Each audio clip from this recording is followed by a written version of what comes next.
Hello, আসসালামু আলাইকুম guys, ওয়েটু আমার ইউটিউব চ্যানেলে আপনাদের সবাইকে স্বাগতম।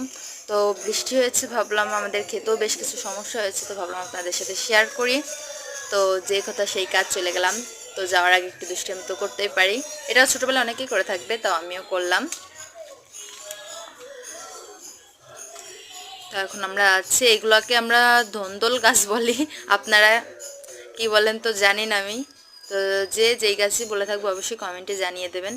এটা হলো পুঁইশাক গাছের হলো বান, আমরা তো বান বলে, অনেকে মাচাও বলে।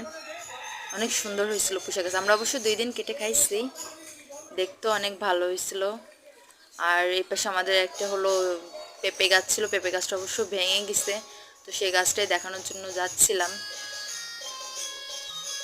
এই দেখেন, পেঁপে গাছটা অনেক লম্বা একটা পেঁপে গাছ ছিল, কিন্তু ভেঙে গেছে। আর বেগুন গাছও অনেক গাছ নষ্ট হয়ে গেছে। আর এখানে অনেক বন জঙ্গল হয়ে গেছে, তো পরিষ্কার করতে হবে, কিন্তু পরিষ্কার করে ওঠা হয় নাই বৃষ্টির জন্য, পোকামাকড় তো বৃষ্টিতে থাকে।